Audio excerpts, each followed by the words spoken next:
Bachelet was Chile's first woman president and later became the first head of UN Women, an agency dedicated to global women's equality.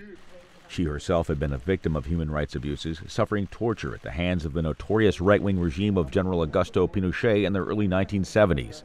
UN Secretary General Antonio Guterres announced the selection of Bachelet earlier this week, and the 193-member General Assembly confirmed the selection early Friday.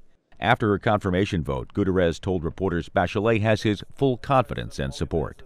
She takes office at a time of grave consequence for human rights. Hatred and inequality are on the rise. Respect for international humanitarian and human rights law is on the decline. Space for civil society is shrinking.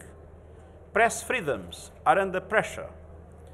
To navigate these currents, we need a strong advocate for all human rights: civil, political, economic, social, and cultural. We need a person who can ensure the integrity of the indispensable human rights mechanisms of the United Nations.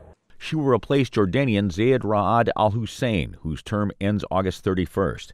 He said he fully supports her selection. We welcome it. I've known Michelle for many years, and once confirmed by the General Assembly, we will begin working on transition, and it's wonderful news. In a statement, U.S. Ambassador to the UN Nikki Haley noted the failure of the UN Human Rights Council to address what she called some of the most egregious human rights abuses of our day, namely those committed by the governments in Cuba and Venezuela. She said it'll be up to Bachelet to speak out against these failures rather than accept the status quo.